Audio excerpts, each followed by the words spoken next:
Hey, good afternoon, LinkedIn community. I thought I'd try a different approach from here on out.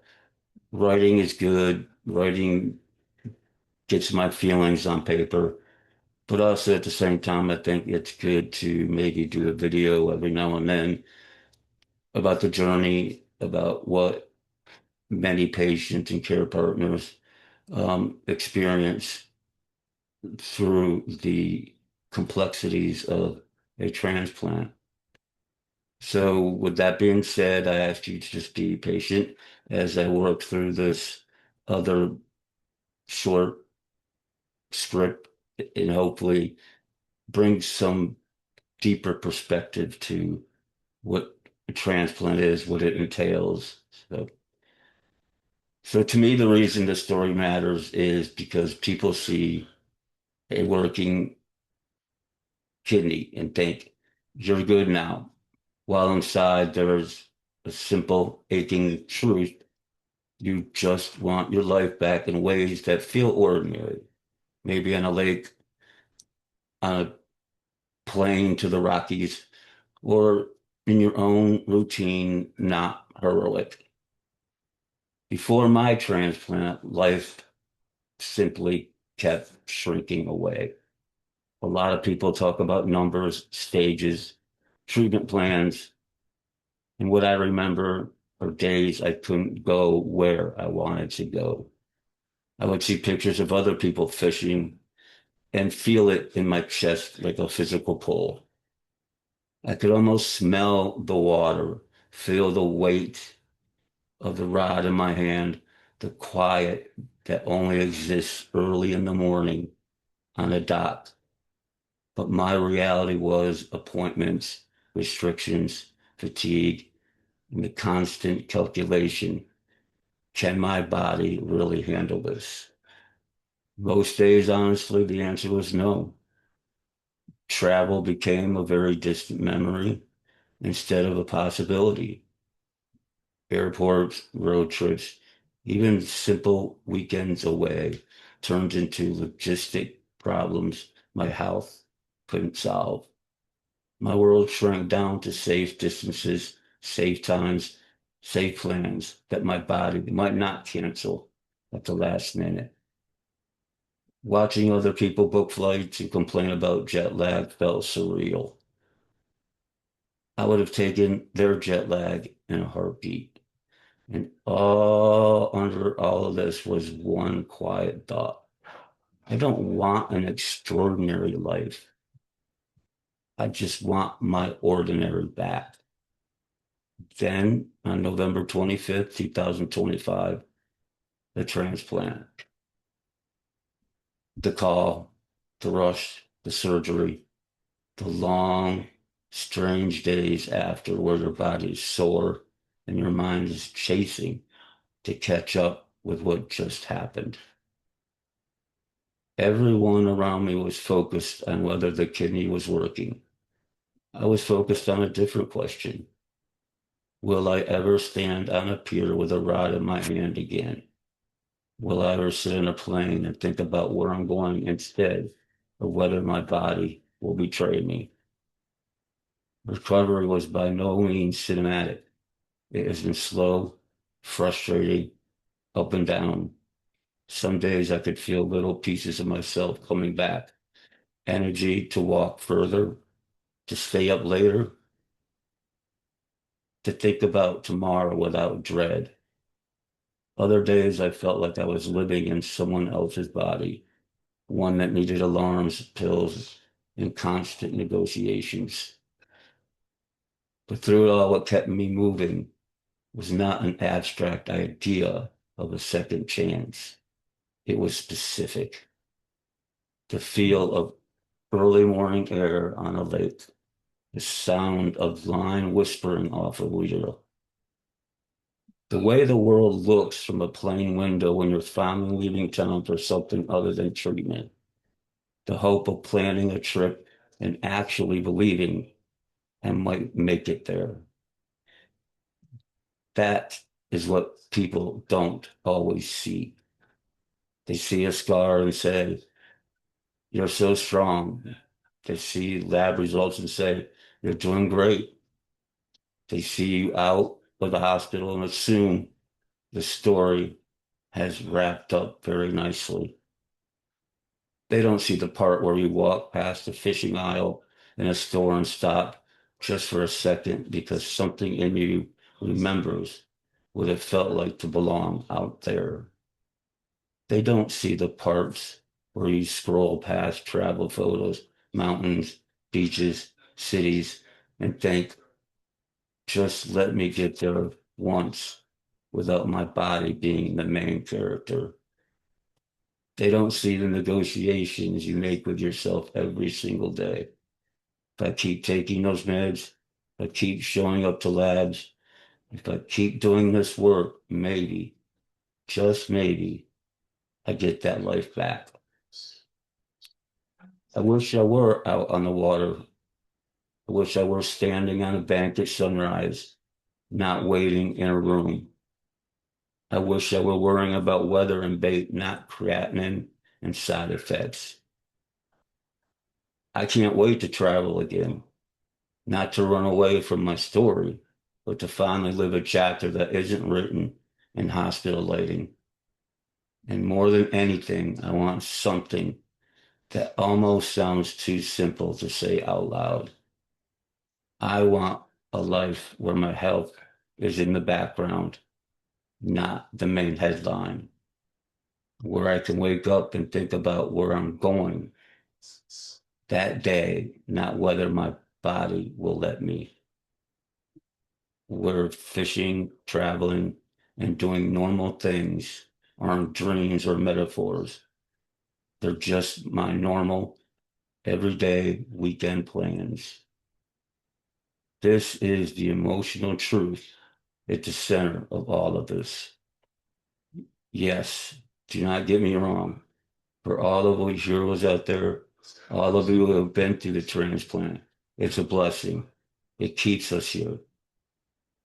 But what I'm really fighting for every day is not just to stay alive. It is to stand on the lake again, to board a plane again, to wake up and feel like a regular human being moving through a day that doesn't revolve around being a patient.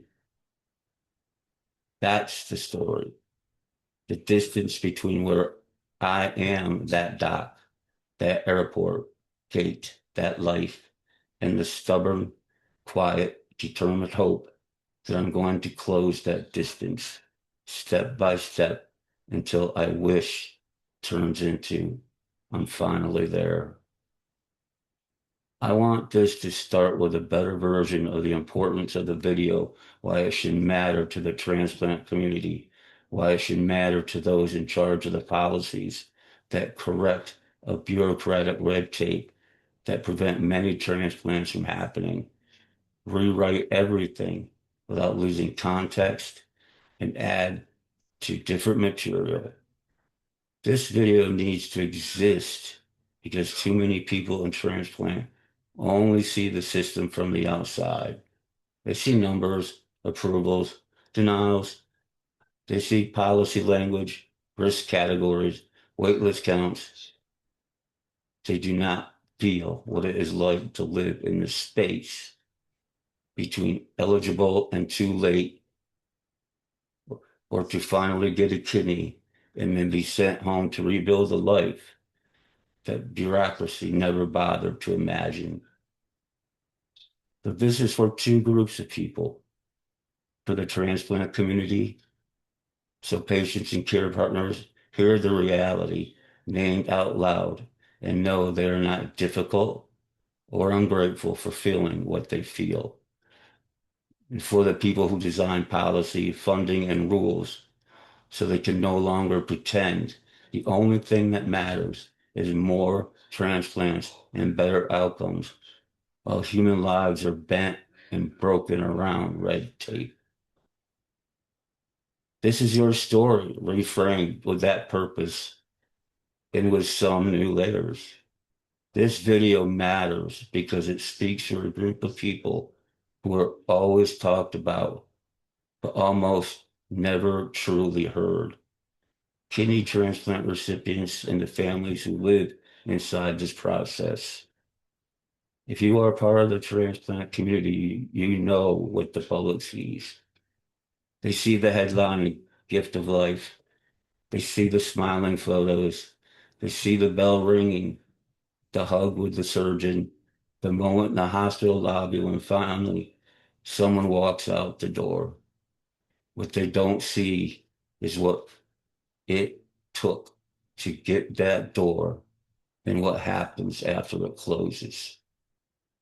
And if you are one of the people running the system, writing the policies, enforcing the rules, managing the budgets, you know the process in much different ways. You see waiting lists, organ availability, matching algorithms, valuation criteria. You see approvals and denials, appeals and exceptions. You see resource allocation. What you don't see is how it feels when those decisions land on a human being's life. This story is about that gap. From my side of the bed, this is what it looked like. I wasn't thinking about allocation frameworks or policy revisions. I was thinking about whether I would live long enough to fish again, whether I would ever sit on a plane again and be more excited about the destination than worried about my body, whether there would be a day when my life didn't revolve around being a patient. I watched the world keep moving while my life shrank down to appointments and restrictions. I watched friends post photos from the water, from trips, from simple weekends away while I tried to summon the energy just to get through another week.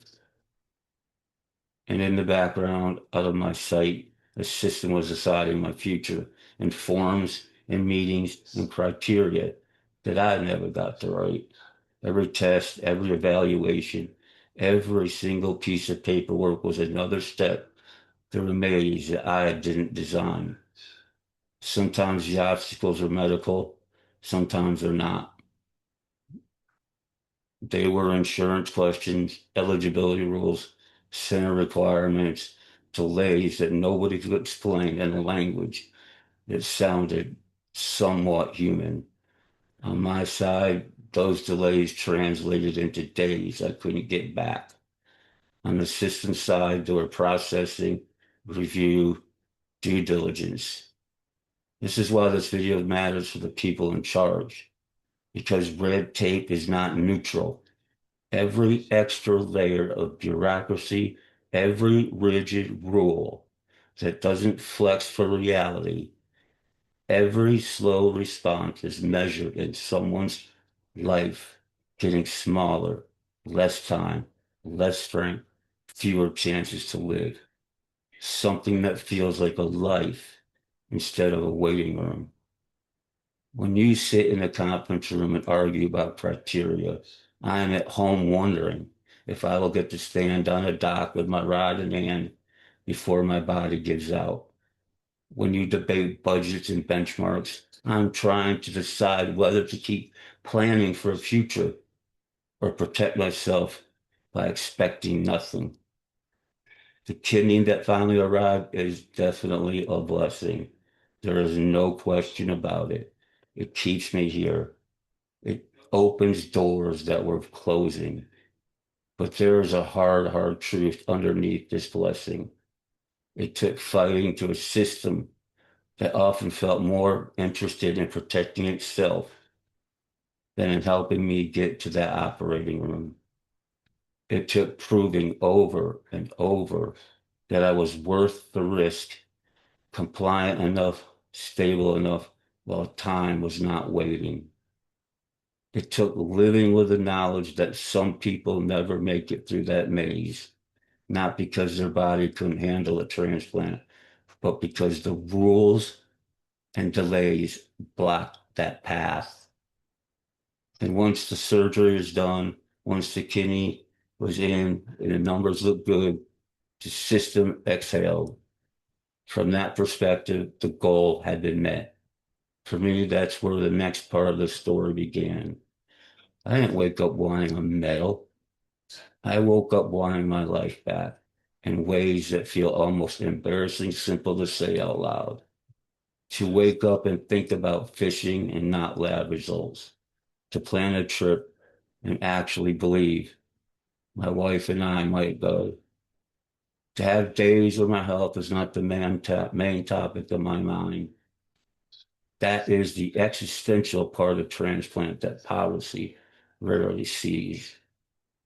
Saving a life is not the same as giving that life back its shape. Keeping someone alive is not the same as helping them live in a way that feels like themselves again. If you are a patient or care partner, you already know this. You live it in 1,000 small ways. The hesitation before you make plans, the way you still check your energy before you say yes, the way your mind still expects the rug to be pulled out from under you. And if you are in charge of rules, policies, or programs, this is what you must understand.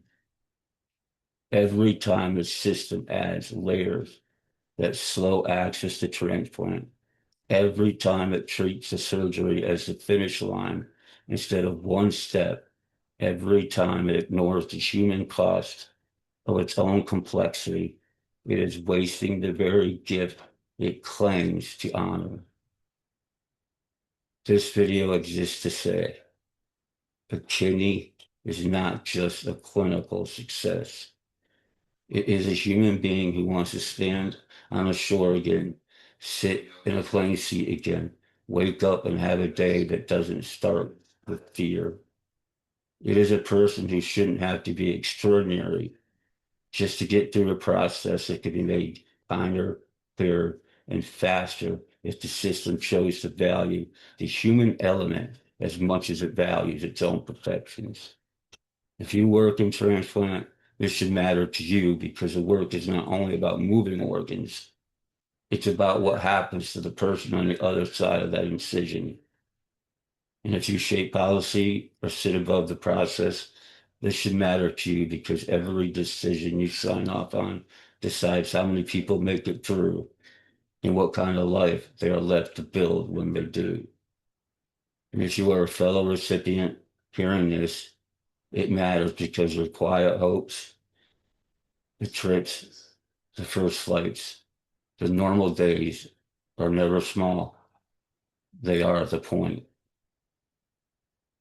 The gift of transplant is precious. The life around that gift is just as precious. And it's time the system from top to bottom started acting like both are worth fighting for.